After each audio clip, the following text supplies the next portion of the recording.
선지자 하박국은 약 주전 600년경에 유다에서 활동한 선지자로 알려져 있습니다. 구체적으로 그는 우리가 잘 알고 있는 선한 왕인 요시야 왕이 죽은 이후에 주로 사역했던 것으로 추정됩니다. 이 요시야 왕이 통치를 할 때 유다는 상당한 개혁을 이루었고, 그래서 하나님 보시기에 선한 모습들이 있었지만 이후에는 곧 하나님의 말씀이 무시되었고 유다 백성들의 죄악은 하박국의 마음을 아주 괴롭게 만들었습니다. 이러한 하박국의 괴로운 마음이 오늘 본문의 1장 2절부터 4절 사이에 잘 나타나 있습니다.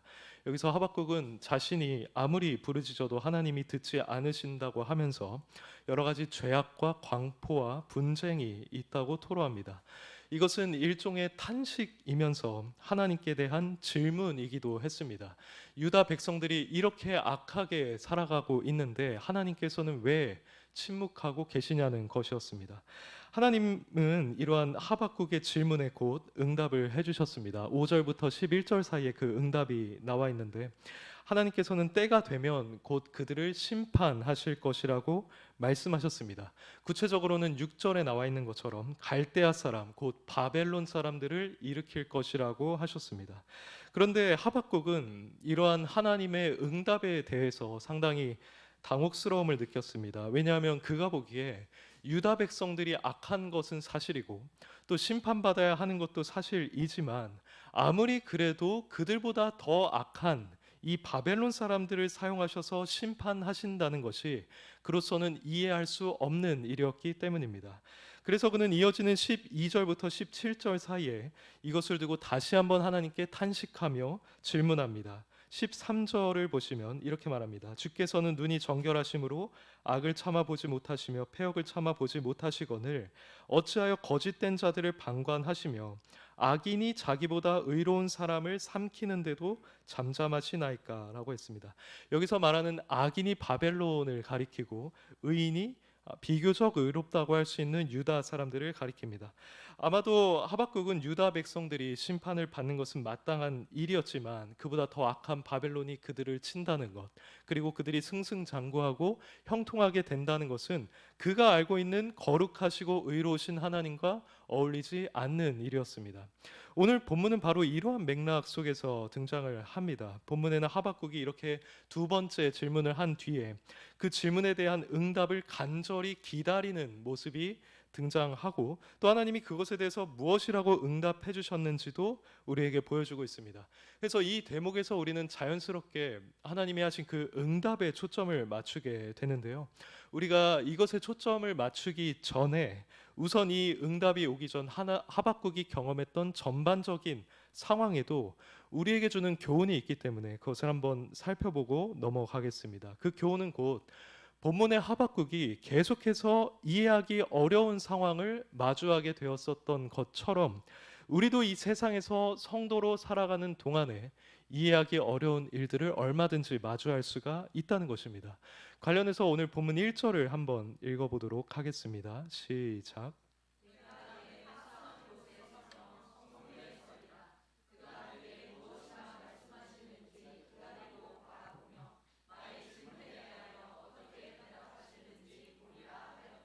네. 앞서 말씀드린 것처럼 하박국은 이 하나님께 질문이 많았습니다. 그는 왜 하나님이 유다 백성의 죄악을 침묵하시는지, 그리고 왜 바벨론을 들어서 유다를 치는지에 대해서 궁금했습니다. 그래서 그는 이것에 대한 답을 간절히 기다리는 가운데 1절을 보시면 파수하는 곳에 서며 성루에 섰다고 합니다. 이것은 마치 파수꾼이 성루에 서서 적이 나타나는지 아니면 나타나지 않는지를 주시하는 것처럼 하나님께서 자신의 질문에 응답하시기까지 살피고 또 기다릴 것이라는 뜻입니다.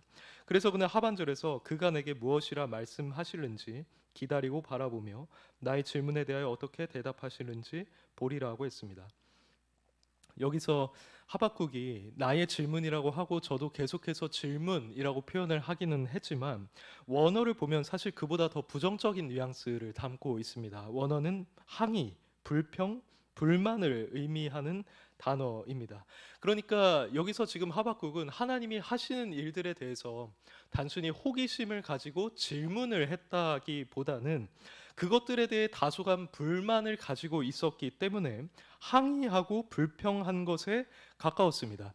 결국 본문에서 하박국은 이러한 자신의 항의와 불평에 대해 하나님이 무엇이라고 응답하시는지를 기다리겠다고 말하고 있는 것입니다.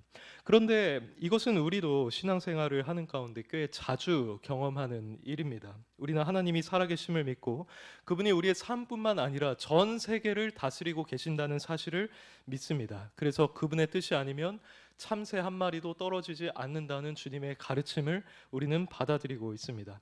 그래서 우리는 삶 속에서 그분을 의지하며 살아갑니다.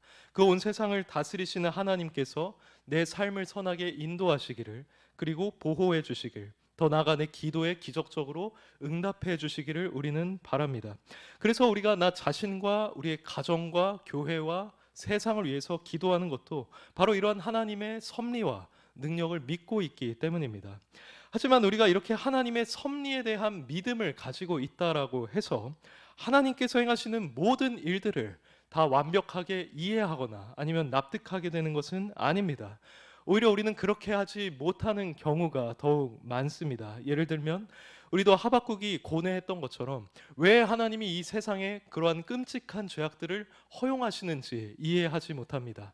그리고 왜 악인들, 하나님을 그렇게 반역하는 악인들은 이 세상에서 의인들보다 형통하게 살아가는지에 대해서도 우리는 온전히 이해하지를 못합니다. 뿐만 아니라 우리는 하나님께서 왜 우리의 삶에 실패나 질병이나 사고와 같이 감당하기 어려운 일들을 허락하시는지에 대해서도 그러합니다. 그래서 이런 일들이 계속해서 반복되고 우리가 감당할 수 없는 지경까지 이르게 되면 우리는 단순히 그분께 질문하는 것을 넘어서서 이 하박국처럼 불평하고 항의를 하게 됩니다. 하나님이 섭리하시기 때문에 이 모든 것은 하나님의 허용 가운데 이루어지는 것이 분명한데 그럼 왜 나에게 이런 일이 일어나게 하느냐고 탄식한다는 것입니다. 근데 본문의 하박국도 그러했지만 성경에는 이렇게 인간이 하나님께서 하시는 일에 대해 이해하지 못했던 장면이 종종 등장합니다. 대표적으로 우리는 욥을 생각해 볼 수 있죠. 그는 당시 최고의 의인이었지만 하나님의 허용하심 가운데 그 누구보다 극심한 고통을 당할 수밖에 없었습니다. 그래서 그는 그것을 전혀 이해할 수가 없었고, 그래서 욥기를 보시면 그는 반복해서 하나님께 불평하고 이것에 대해서 알려달라고 토로했던 것입니다. 또 시편 73편에 등장하는 아삽도 악인들을 보면서 왜 저 악인들은 악인임에도 불구하고 형통하게 사는지, 왜 저들의 재물은 점점 불어나고 있고 죽을 때에도 아무런 고통이 없이 평안히 눈을 감는지 이해할 수 없으므로 우리가 현재 삶 속에서 하나님이 행하시는 일들에 대해 온전히 이해하지 못하고 있고 또 더 나아가 불평하고 있다면 그것은 우리가 처음으로 겪은 일이 아니라는 것을 우리는 기억할 필요가 있습니다. 그럼 우리가 현재 이러한 상황 가운데 있고 또 이 세상을 살면서 앞으로도 이러한 일들을 직면하게 될 터인데 그때 우리는 어떻게 반응을 해야 하겠습니까? 우선 우리는 우리를 향하신 그 하나님의 생각과 뜻이 우리의 생각과는 차원이 다르다는 사실을 먼저 기억할 필요가 있습니다. 하나님은 이사야 55장 8절에서 내 생각이 너희의 생각과 다르고 내 길은 너희의 길과 다르다고 말씀하셨습니다. 구체적으로는 하늘이 땅보다 높음 같이 그분의 길과 생각은 우리의 길 생각보다 훨씬 더 높다고 하셨습니다. 이 말씀처럼 하나님의 생각은 우리의 생각과 차원 자체가 다릅니다. 사실 이것은 조금만 생각해 보면 우리가 이해할 수 있고 납득할 수 있는 일입니다. 하나님은 인격적인 분이셔서 우리가 이해할 수 있는 방식으로 우리에게 다가오시고 말씀하십니다. 그것이 곧 성경이 기록된 이유이죠. 하지만 이렇게 하나님께서 우리에게 인격적으로 다가오신다고 해서 그분이 우리와 동등한 차원의 존재라고 착각해서는 안 됩니다. 하나님은 무한히 초월적이셔서 우리가 상상할 수 없는 차원의 존재하시고 바로 그 영역에서 활동하는 분이십니다. 바울이 깊도다 하나님의 지혜와 지식의 풍성함이여 그의 판단은 헤아리지 못할 것이며 그의 길은 찾지 못할 것이로다라고 한 것처럼 우리가 그분의 판단을 온전히 헤아리거나 그분의 마음을 이해할 수 없습니다. 그러므로 어떤 의미에서 우리가 그분이 이 세상에서 하시는 일과 또 우리 삶에서 행하시는 일에 대해 온전히 이해하지 못한다고 하는 것은 이상하거나 아이러니한 일이 아니라 오히려 당연한 현상인 것입니다. 우리가 2주 전에 읽었던 다니엘서에 등장하는 그 다니엘은 아시다시피 지극히 총명한 자였습니다. 그는 당시 바벨론 최고의 지혜자였습니다. 그런데 그가 하나님에 대해서 이렇게 말했습니다. 지혜자에게 지혜를 주시고 총명한 자에게 지식을 주시는도다. 그는 깊고 은밀한 일을 나타내시고 어두운 데에 있는 것을 아신다고 했습니다. 다니엘은 기본적으로 하나님이 우리의 모든 지혜와 지식의 근원이라는 사실을 인정하고 있었습니다. 그런데 거기서 더 나아가서 다니엘은 하나님이 우리가 알지 못하는 은밀한 일, 그리고 어두운 데 있는 것까지도 아시는 분이라는 사실을 그는 인정하고 있었습니다. 즉 그는 그만큼 하나님의 생각이 우리와 차원이 다르다는 사실을 알고 있었다는 것입니다. 그리고 바벨론 왕 느부갓네살 같은 경우는 그의 교만으로 인해서 총명이 빼앗겼던 적이 있었죠. 근데 그 이후에 하나님의 은혜로 총명이 다시 돌아왔을 때 하나님을 찬양하면서 이렇게 말했습니다. 그는 자기 뜻대로 행하시나니 그의 손을 금하든지 혹시 이르기를 내가 무엇을 하느냐고 할 자가 아무도 없도다라고 했습니다. 이처럼 하나님이 그 초월적인 생각과 지혜로 행하시는 일들에 대해서 그 어떤 인간도 하나님 당신이 지금 무엇을 하시는 것입니까? 이것은 좀 아니지 않습니까? 라고 말할 수가 없습니다. 그러므로 우리는 이러한 사실들을 기억하면서 이 세상과 우리의 삶 속에서 이해되지 않은 일들을 발견할 때마다 불평하고 원망하기보다는 그 하나님의 무한한 지혜와 생각과 길에 대하여 겸손하게 경의를 표해야 마땅할 것입니다. 그런데 이렇게 우리가 경의를 표할 때 누군가는 이런 질문을 할 수 있습니다. 그래, 하나님이 우리의 생각과 차원이 다르다는 것은 우리가 인정을 한다. 그런데 그렇다고 한다면 지금 내가 당하고 있는 이 고통스러운 일에 대해서 그저 입을 다물라 하는 말인가? 아무리 그것이 나에게 고통스럽고 또 절망스럽게 만든다고 할지라도 이것은 다 하나님의 뜻이야. 그것은 내가 알 수 없어 라고 하면서 그저 침묵하라는 말인가? 그것은 좀 비인격적이지 않은가? 라고 질문할 수 있습니다.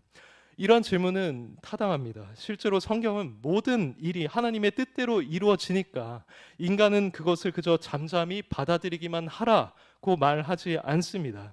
그보다는 성경은 종종 우리 인간이 그 이해할 수 없는 고통과 어려움을 두고 하나님께 나아갈 때 하나님께서 그들을 만나 주시고 그 문제에 대한 하나님의 뜻이 무엇인지를 깨닫게 하시는 장면이 등장을 합니다. 오늘 본문에 등장하는 하박국의 경우도 그러했죠.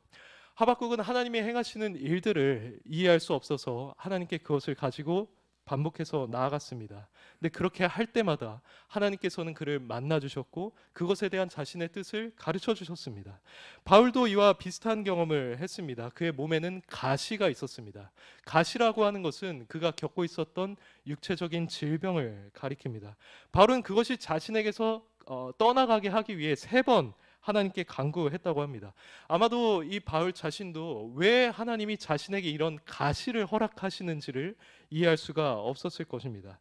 그런데 그렇게 기도하면서 나아갔을 때 이 바울은 자신이 이해할 수 없었던 그 가시에 대한 뜻을 온전히 이해할 수가 있게 되었습니다. 그가 깨달았던 것은 이것이 자신으로 하여금 교만하지 않게 만든다는 것이었고 자신의 이런 약함 가운데 하나님의 능력과 강함이 나타나게 된다는 것이었습니다. 하나님은 그것을 깨닫게 해주셨고 바울은 그 깨달음으로 인해서 자신의 그 약함을 두고 오히려 기뻐할 수 있었습니다. 이와 마찬가지로 우리도 이해할 수 없는 우리의 고난과 어려움을 두고 하나님께 얼마든지 나아갈 수 있습니다. 하박국처럼 바울처럼 이것에 대한 주님의 뜻을 가르쳐 주시길 우리는 구할 수 있습니다. 그렇게 할 때 하나님은 그것에 대한 자신의 뜻을 가르쳐 주시고 우리는 그 깨달음과 위로를 얻어서 그 상황 속에서도 인내하면서 살아갈 수가 있을 겁니다.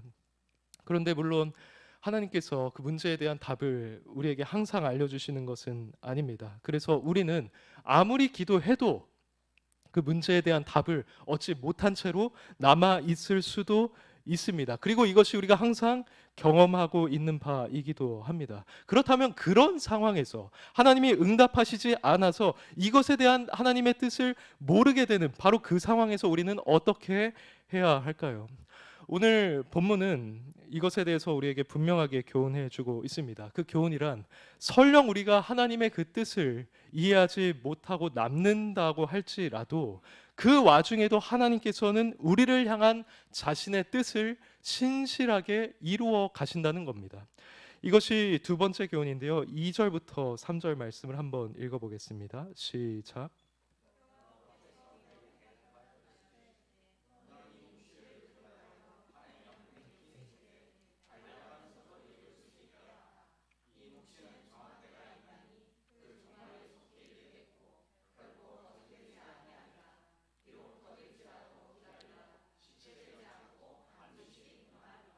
아멘. 하박국이 하나님을 간절히 찾았을 때 하나님은 그에게 응답해 주셨습니다. 그러면서 한 묵시 곧 계시를 잘 기록하라고 하셨는데 이 계시는 무엇이었을까요? 그것은 바로 유다를 치는 도구로 쓰임 받는 그 바벨론 사람들이 잠깐은 형통할지 모르지만 그들 역시도 심판을 받게 되리라는 것이었습니다. 바로 그 내용이 2장 6절부터 2장의 끝인 20절까지 기록되어 있습니다. 그러면서 하나님께서는 3절에서 이것이 반드시 이루어질 일이라고 말씀하십니다. 이것은 곧 지금 하박국이 이해하기 어려워 보이는 그 상황 속에서도 하나님이 자신의 일을 이루어가고 계시며 하나님이 정하신 때에 그것을 온전히 이루실 것이라는 말입니다. 여기서 속히 이루겠고라는 말에 우리가 주목할 필요가 있는데요.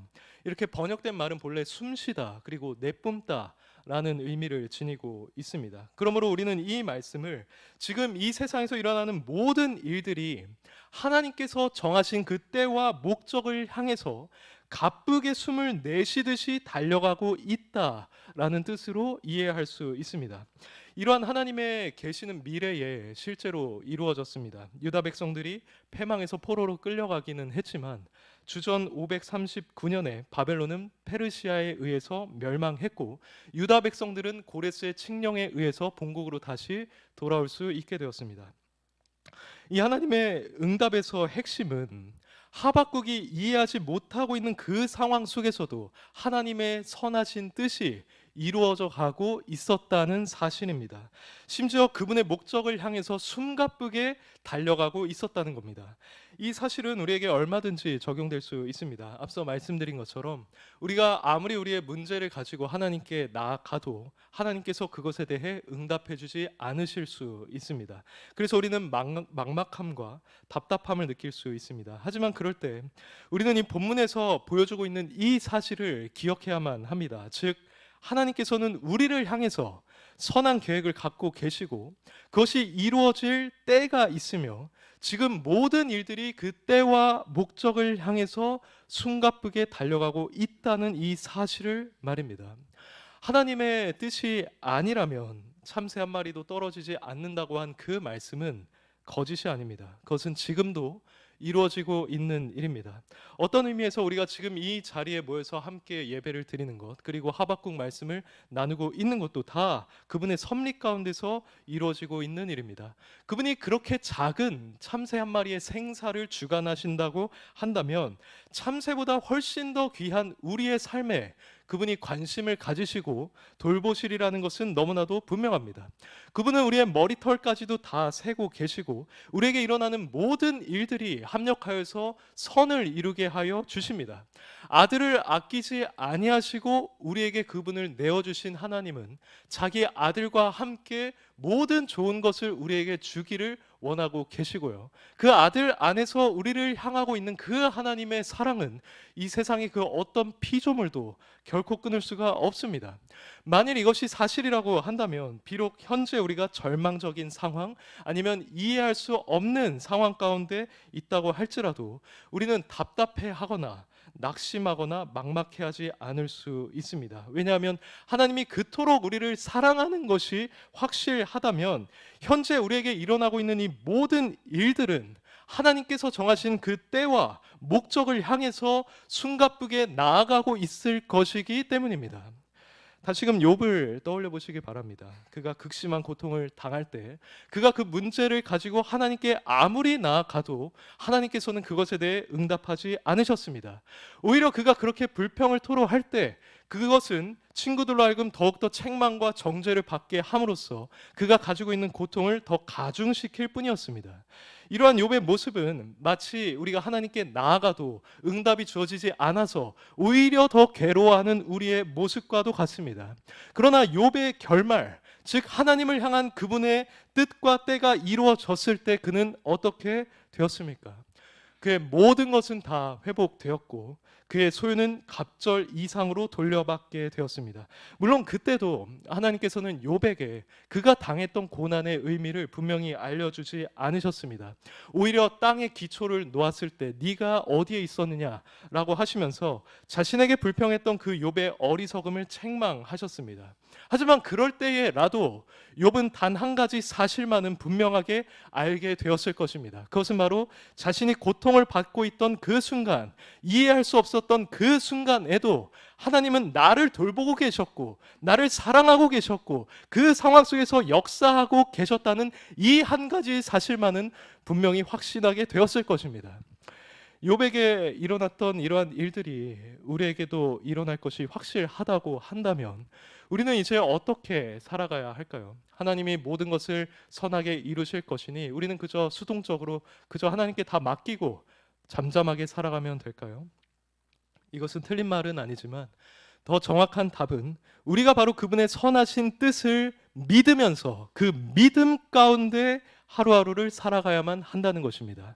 다시 말해 아무리 우리가 절망적이고 또 이해가 되지 않는 상황 가운데 있다고 할지라도 결국에는 그분이 선을 이루실 것을 굳게 믿으면서 그리고 그 일을 이루실 하나님을 신뢰하고 의지하면서 살아가야 한다는 것입니다. 본문의 4절에는 이렇게 기록되어 있습니다. 보라 그의 마음은 교만하며 그 속에서 정직하지 못하나 의인은 그의 믿음으로 말미암아 살리라.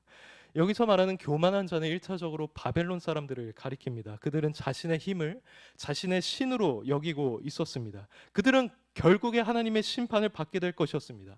반면에 여기서 말하는 의인, 곧 하나님의 진실한 이 백성들, 이들의 특징은 바로 이 하박국과 같은 선지자들을 통해서 예언된 회복의 말씀을 믿는 자들이라는 것입니다. 하박국은 바로 이 믿음을 가진 자들은 반드시 살리라고 합니다. 그들은 악인의 침략을 당하고 포로로 끌려가는 그 상황 속에서도 믿음으로 말미암아 힘을 내고 소망을 가지며 하루하루를 살아갈 수 있었을 것입니다. 그리고 이 믿음을 가지고 신실하게 하나님을 기다렸던 자들은 결국에 포로에서 귀환하는 복을 누리게 되었을 것입니다. 바로 이러한 믿음을 가지고 있었던 대표적인 인물이 이 말씀을 전에 받았던 하박국이었습니다. 3장 16절을 보시면 그는 바벨론의 침략이 임박한 것을 알고 두려워서 떱니다. 그것은 자신의 창자가 흔들릴 정도였다고 했습니다. 자신의 입술도 떨린다고 했습니다. 그리고 이제 그는 모든 것이 황폐하게 될 것을 알았습니다. 바벨론 사람들에 의해서 말이죠. 하지만 그때 그가 무엇이라고 고백하고 있습니까?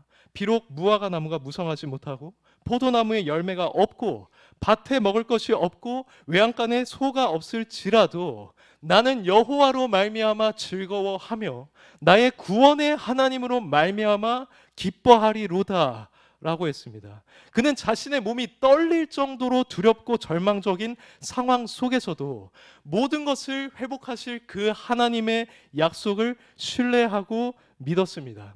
바로 그렇기 때문에 그는 그 상황 속에서도 기뻐하고 또 즐거워할 수가 있었던 것입니다. 이것이 바로 의인이 오직 믿음으로 말미암아 살아가는 모습인 것입니다. 사랑하는 성도 여러분, 이 하박국의 모습이 바로 우리의 모습이 되어야만 합니다. 어쩌면 하박국이 말씀에서 떨고 있었던 것처럼 우리를 두렵고 괴롭게 만드는 상황 가운데 우리가 지금 처해 있을 수 있고 아니면 앞으로도 그런 상황에 우리가 처하게 될 수가 있습니다. 그래서 우리는 그 상황에서 쉽게 기죽고 실망하고 낙심하게 될 유혹을 받을 수가 있습니다. 하지만 바로 그런 때 우리는 의인, 곧 이 하나님의 진실된 백성답게 우리를 향한 그분의 선하신 뜻과 약속을 믿어야만 합니다. 여러분을 향한 그 하나님의 사랑이 얼마나 확실한지를 한번 생각해 보시기 바랍니다. 그분은 바로 여러분들을 위하여서 자신의 사랑하는 아들을 보내셨습니다. 그 아들을 보내셔서 십자가에 죽게 하시고 여러분의 모든 죄악, 여러분의 힘으로는 결코 해결할 수 없는 그 죄악의 문제를 단번에 해결해 주셨습니다. 그리고 그분은 예수 그리스도를 부활시키셔서 이제는 그분이 우리의 대제사장이요, 대언자요, 중보자로 삼아 주셨습니다. 그래서 사망과 사탄과 지옥은 더 이상 우리를 주장할 수 없게 되었고, 우리는 하나님과 화목하게 되었고, 우리는 영생을 갖게 되었습니다. 그래서 예수 그리스도 그분 자체가 우리에게 산 소망이 되어 주셨습니다. 우선 이 사실만 고려한다고 해도 우리가 어려움 속에서 기뻐하고 즐거워할 이유는 이미 충분합니다. 마치 무화과 나무가 무성하지 못하고 포도나무에 열매가 없었던 것처럼 우리가 하는 일마다 실패하고 아니면 재정적으로 궁핍하고 사람들로부터 존경을 받지 못하고 가정에 어려움이 생기고 온갖 질병이 우리를 괴롭게 한다고 할지라도 그분이 나를 사랑하는 것이 확실하다면, 내가 그리스도 예수 안에서 영생을 가진 것이 확실하다면 우리도 나는 여호와로 말미암아 즐거워하며 나의 구원의 하나님으로 인하여 기뻐하리로다라고 고백할 수가 있다는 것입니다. 그런데 하나님께서는 단순히, 물론 이렇게 구원하는 데서 멈추지 않으셨습니다. 오히려 그분은 우리가 구원받은 이후에도 우리가 최종 천국에 들어가는 그 날까지 우리를 도우시고 인도하실 것이라고 약속해 주셨습니다. 여러분의 과거를 돌아보시면 하나님이 실제로 이 약속을 이루셨다는 사실을 인정하게 될 것입니다. 하나님께서는 앞으로도 그 일을 우리에게 이루어 주실 것입니다. 그분은 우리를 자신의 손에 꽉 붙드시고 자신의 이름을 위하여서 의의 길로 인도할 것입니다. 우리가 사망의 음침한 골짜기를 다닌다 할지라도 해를 당하지 않게 하실 것입니다. 그분의 막대기와 지팡이가 우리를 안위하실 것입니다. 그래서 우리로 하여금 결국에는 최종적인 영화, 부활, 새 하늘과 새 땅에 이르게 하실 것입니다. 우리는 바로 이 하나님을 믿어야 하고 이 믿음 가운데 하루하루를 살아가야 한다는 것입니다. 그렇게 할 때 우리는 그 믿음으로 말미암아 살게 될 것입니다. 우리를 절망스럽게 만들고 우리를 흔들리게 만드는 그 상황에서도 우리는 좌절하지 않을 것입니다. 그 대신에 비록 쉽지는 않겠지만 하루하루 소망과 기쁨으로 살아갈 수가 있을 것이고요. 그렇게 믿음으로 살아가다 보면 하나님께서 우리를 위해서 정하신 때가 도래할 것입니다. 그때는 우리도 욥처럼 우리가 고통스러워하던 그 모든 순간에 그분이 나와 함께 하셨다는 것, 나를 사랑하고 계셨다는 것, 모든 것을 합력하여서 선을 이루어가고 계셨다는 사실을 우리는 확실히 깨닫게 될 것입니다.